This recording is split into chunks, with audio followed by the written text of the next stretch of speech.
Okay, so I wanted to do a bit of a video, just giving something back really, just to help people when they're buying a new motorcycle. Now I have had a little bit of experience in sales. I've been a sales manager, sold software and capital equipment to companies, so it's B2B sales. And I've also been on the channel a long time, and I've listened to everyone's stories, all of their experiences. Thanks to you guys for writing in the comments, by the way, and saying, you know, this is a price I paid and price I got for my bike. This is the problems I've had with the bike. I'm on Facebook a lot, looking at the owners' forums. And so I wanted to sort of like kind of condense all that information into something useful. And I've come up with a system, and it's called R.R.P. So we're going to call this the buyer's triangle, and R.R.P is going to be the kind of acronym for it. And I think this is something that is worth considering, and it will include the price of the motorcycle, but there's other aspects than just the actual price that you pay for a bike. And so we'll start off with the first R, which is reliability. Now with reliability, it is a little bit of hit and miss. You can have a model that has an association with being reliable or unreliable. You could also have a brand as well, like Honda, everyone says reliable, whereas some of the KTMs, people are starting to say they're unreliable. A warranty on a bike is an interesting thing, because you can either have 2-year, 3-year, 4-year warranty, parts and labour.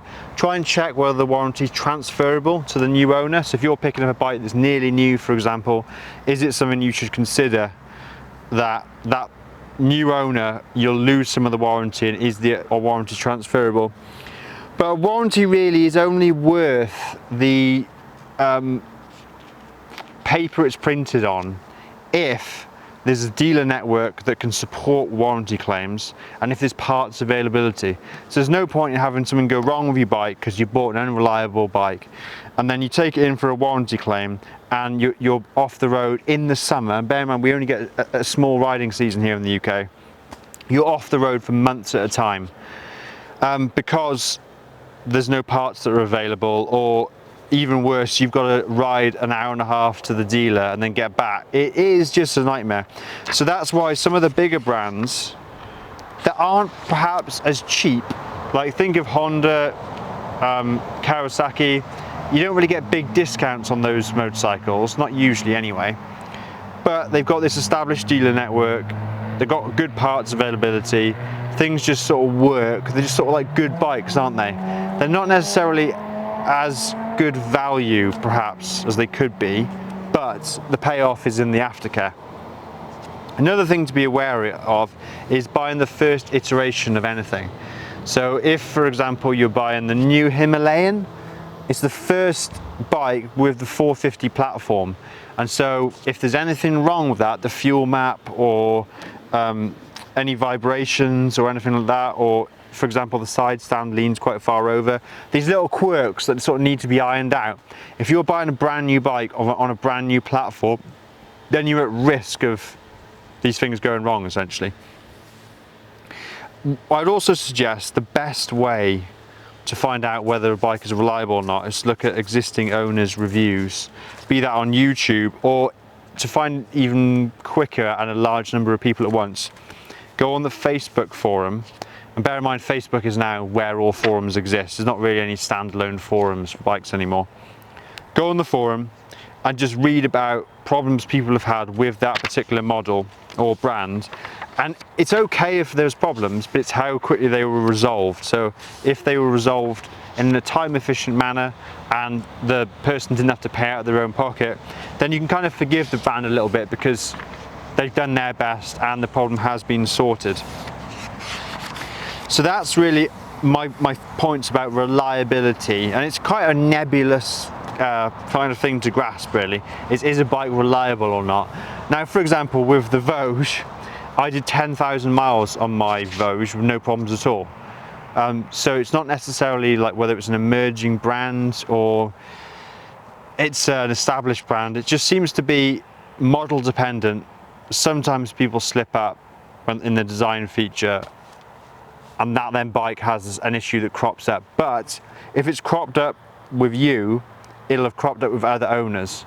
So these things could have a very they're very trackable. You can find out because people are very keen to voice their concerns online. Right, the second point, and this is one that draws probably more conversations and back and forth than anything else, and it's remember, it was R.R.P. So the second point of the buyer's triangle is resale. And resale essentially is if you want to get rid of the motorcycle that you've purchased after a year, maybe 18 months, maybe even 6 months in some cases, it's the amount you can sell your bike for. Obviously with a dealer, you get a little bit less money than you would if you do a private sale, but with the dealer, the advantage is that you basically just offload it. He'll usually MOT it for you.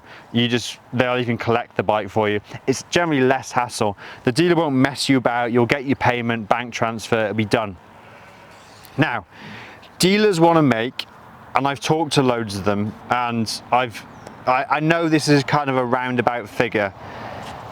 It seems to be that on the kind of bikes that we're looking at, the sort of like 5 to 10 grand, they want to make about £1,000, or they need about £1,000 in the bike to account for warranty claims, servicing, overheads.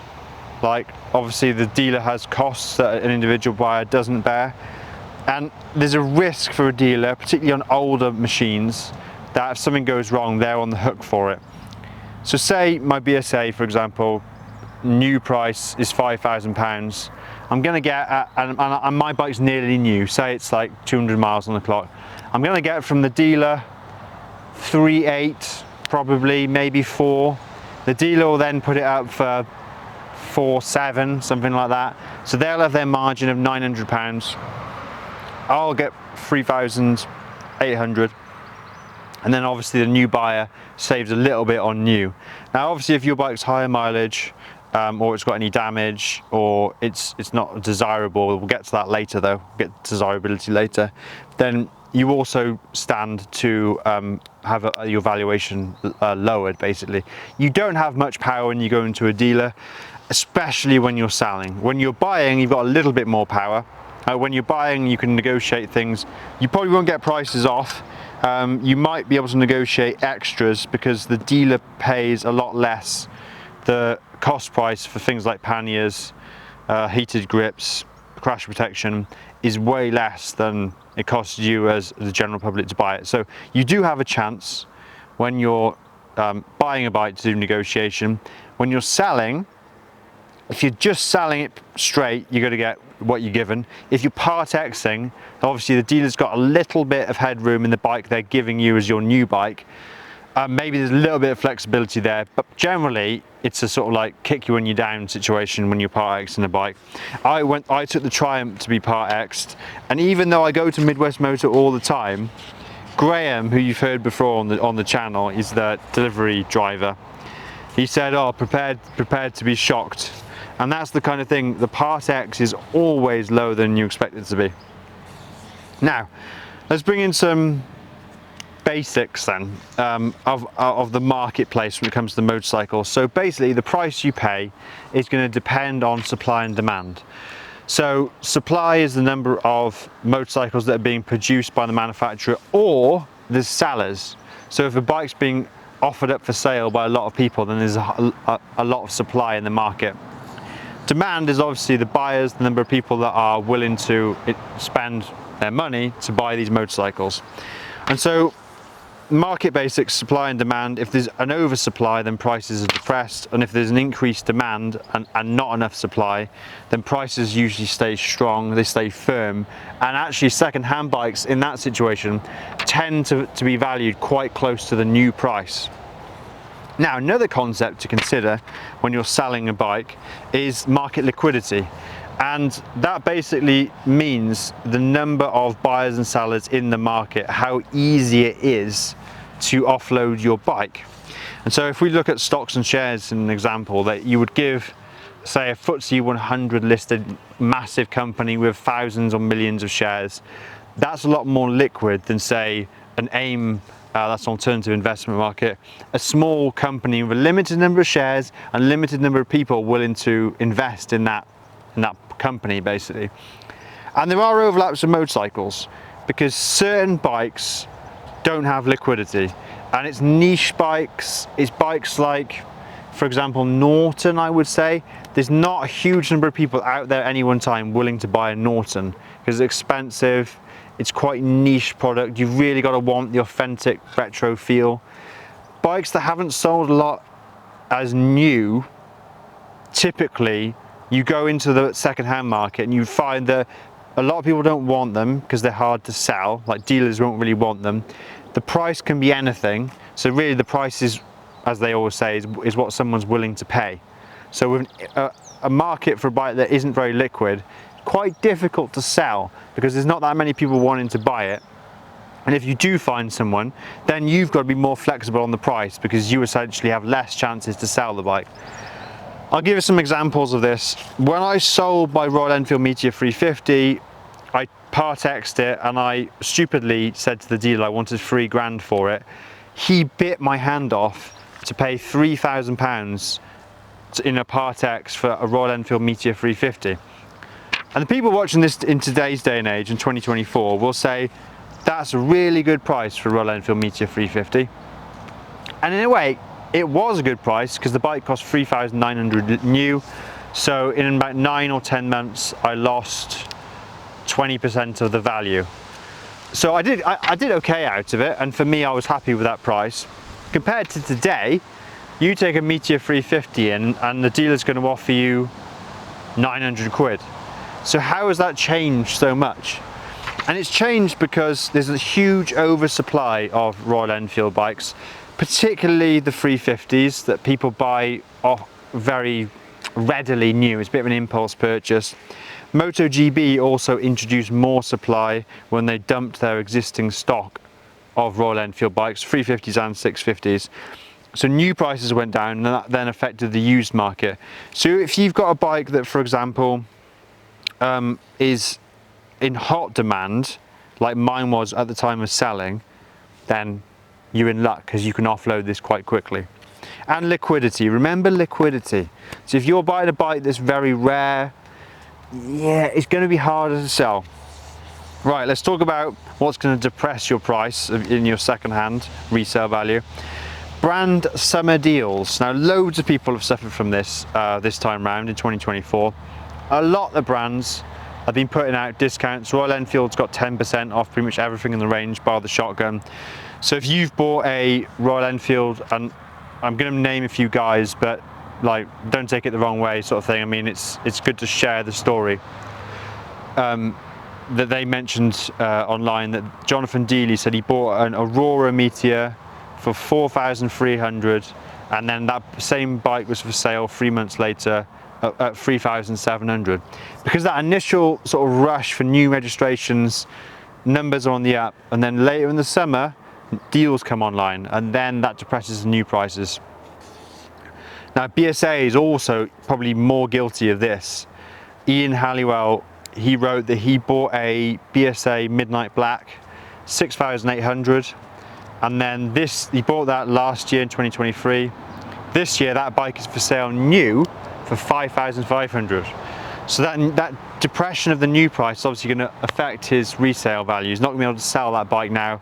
Like if it had stayed at 6,800, he probably could have sold it for 5,500. But now that they're new 5,500, he's not going to get 5,500 for a second-hand bike, is he? Another example is when they release a new model, and you'll normally know about this if a new model is in the pipeline.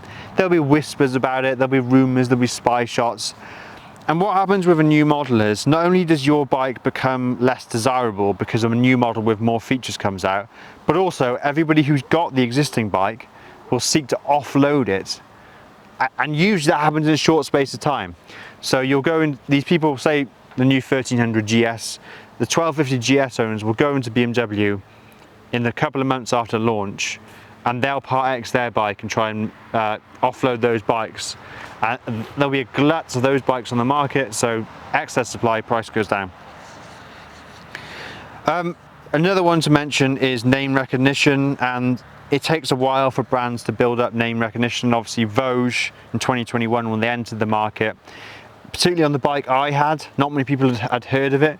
Now with the sort of Chinese brands coming into Ascension, CF Moto, Zontes, Vosges, people know them a little bit better. It's a little bit easier to say, oh yeah, I ride a Vosges, you know. People know the bike, they know the brand, it's been in MCM, it's starting to develop a little bit of a following. Particularly with the Vosges 300 Rally, that bike has sort of cemented Vosges' sort of place, really. They've sold quite a lot of that bike.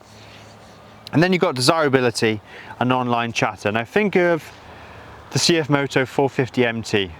That bike has sold so well, and CF haven't really even marketed it. Because the Royal Enfield with the Himalayan 450, there was a huge fanfare, and it actually kind of received a little bit more of a lukewarm reception, whereas the CF, in contrast, they didn't really even market the 450, they just sort of went, here's a new bike. And people online on Facebook built up organic hype, and that's basically kind of like affiliate marketing, or it's marketing organically through the end user. That's more valuable than a brand saying, oh wow, come look at a new bike. So it's that kind of desirability, the hype, and sort of the online chatter. If your bike is one of those bikes like the Meteor was back in the day, then the price of your bike is going to be higher. And finally, let's just say the longer you keep a bike, the more value you bank, basically. So people who trade their bikes every 12 months are going to take like a £1,500 to £2,000 loss every 12 months. Whereas if you keep a bike for 5 years, obviously you lose probably a little bit more money, but you're not losing it every year because you're trading in every 12 months. And similarly, compare the proportion of the loss versus the loss in absolute terms.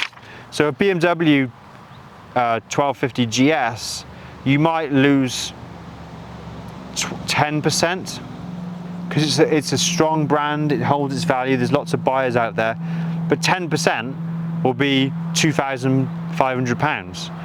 Whereas with a Royal Enfield, one of the, say you buy, I don't know, a Scram 411, you get it for 4.5 from a dealer, you then sell it in a year for 3.5, yeah, you've lost proportionally more, but the absolute terms of the money you've lost is less.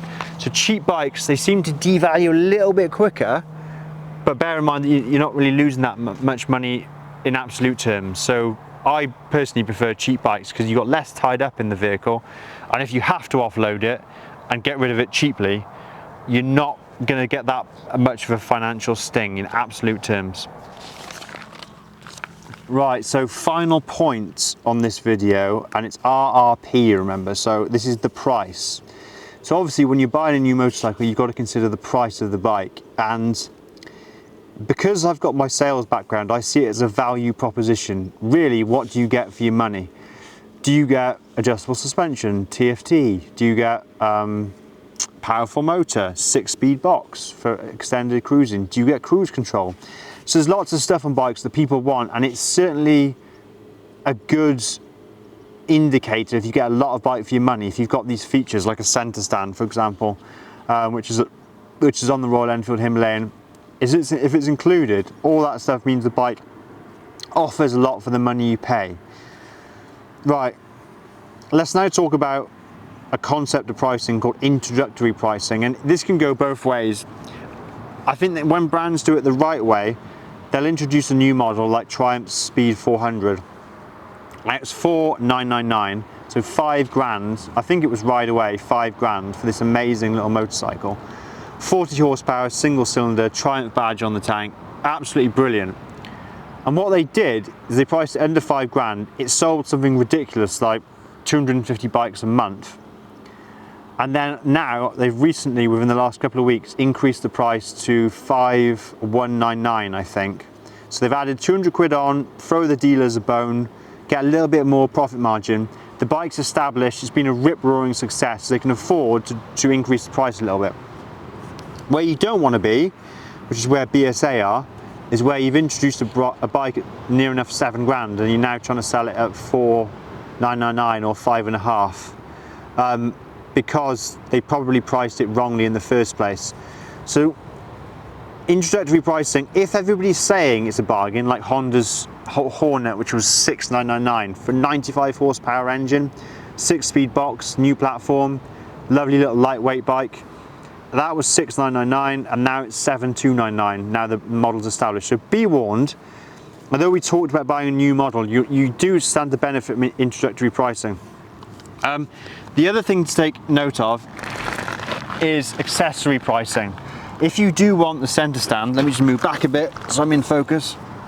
If you do want the center stand or the heated grips or that gubbins, if it's not included with the bike and you want it to add it later, you can find that center stands and luggage and stuff is hundreds if not thousands of pounds. So this is where the entry-level brands, I guess, like Vogue, CF Moto, all the accessories are more affordable and parts are also more affordable on these brands, which is really a tick in the box for those.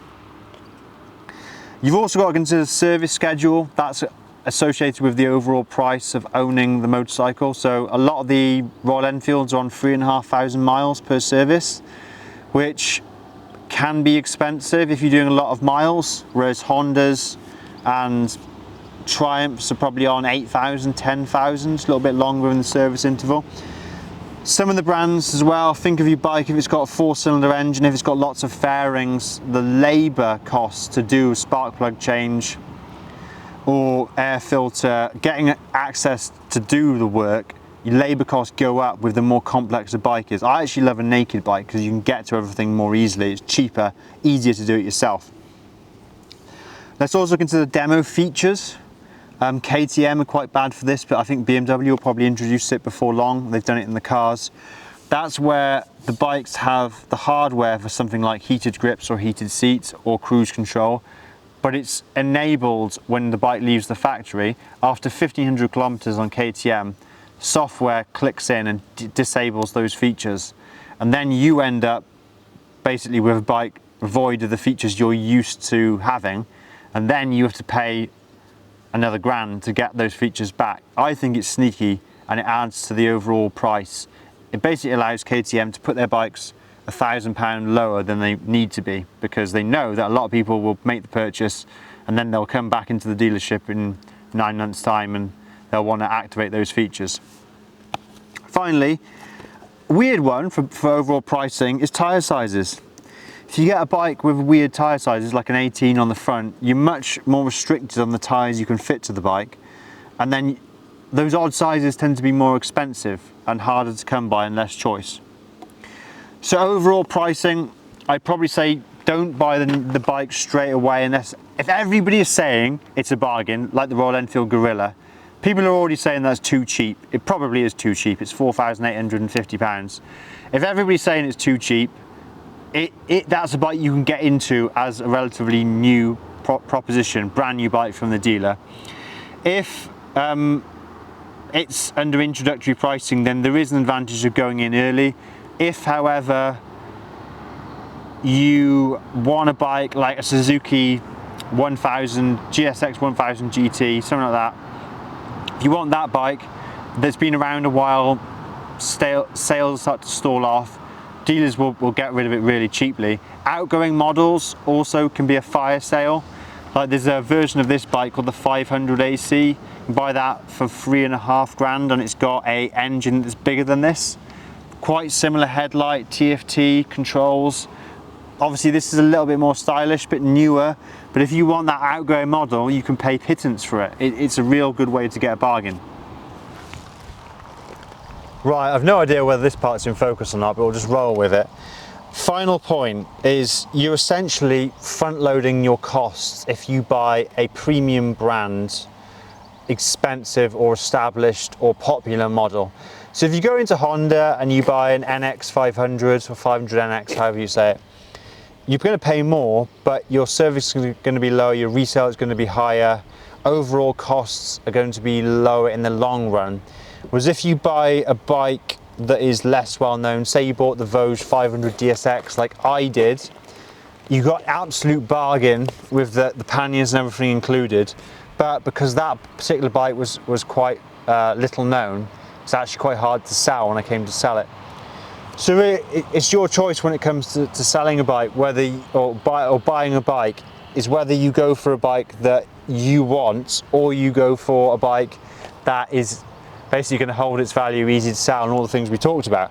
And it's really, ideally, you'd have a bike that you love that also makes sense financially, but that's easier said than done. All right, guys. Well, I hope you enjoyed the video. A little bit of like consumer advice. I hope it was well received, and I'll get back to you in the next one. Thank you.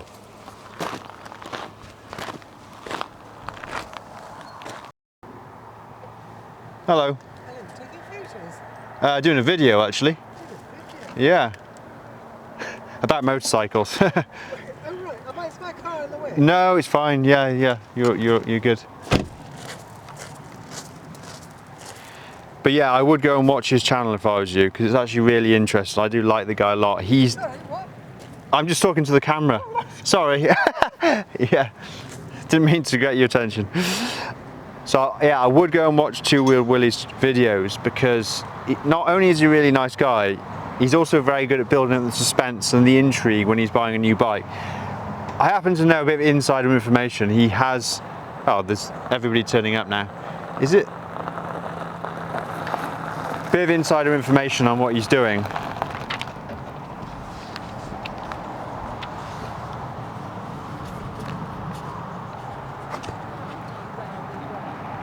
Are you okay with your parking? We're just looking for a car key. We were here earlier. I haven't seen one like here about. No. Things that just fall out of my pockets, but Yeah. You're very colourful socks. I was more drawn to the socks, unfortunately, than the car key. oh no. Thank you anyway. Wow. I'm just doing a video, so if I'm talking to myself, then I'll. Is that what you're videoing for? I'm doing about this motorcycle. Oh, nice. Or about buying bikes in general. Yeah, lovely. Yeah. Gorgeous things. Yamaha. It's actually a Chinese bike called Vosges. Okay. Not that well known, but I do like the yellow on the tank. Got quite a nice screen. Yeah. Oh, look at that. Gosh, it's smart. It's quite fancy, isn't it? Yeah. But yeah, so I've been lent it for a week, so I can make some videos and stuff about it. So Nice, yeah. Nice. You recording that? Yeah, but you won't be in focus, I don't think, because I've set it up very. Hopefully, I'm in focus. It's actually a bit of an art that I've been practicing. Yeah. Oh, lovely. Very clean, isn't it? It's brand new. Yeah, it's got. What have we got? 100 miles on it, so it's not even run in really. Wow. Yeah. Wow. So I'm quite lucky to have it. Yeah. How far are you going around? What's your reach at the moment? Well, I've come from Worcester today, Okay, nice. so yeah, I don't know what I'll do the rest of the day. I'll probably go home after this. Yeah. Nice day for it. It is a nice day. Bit of road noise. Okay. Yeah. This microphone unfortunately picks up everything, so I should go somewhere quieter, but it's quite hard to find a spot where there's no cars, believe it or not. Yes. Where was the church we've just been to? So, are you wanting to be by a church? A quiet spot really. Well, do you know St Andrews by Chelsea Hill Climb? So you know the Chelsea Hill Climb? Do you know the Yes, Chelsea Hill Climb? yes. So there's the most beautiful little church just by that. Yeah. So you go up the drive, which says no parking or don't drive There's up a here. gatehouse. Okay. Up by the church. Yeah. It's unbelievably And silent. so it's like, maybe a quarter of a mile up the track or less, up that nice tarmac road. So yeah, that would be quiet. Yeah. This is no good for you at all, is it? It's far too noisy. It is quite noisy, yeah. Very noisy. Well, this is a big road and a steep hill. Yeah. I thought being behind here would be. It's a nice view. Like I love the backdrop, but great yeah. backdrop. Are you with him? Or are you? No. I just finished your Just a chance meeting of everybody. All right. I was just going to check on the bus.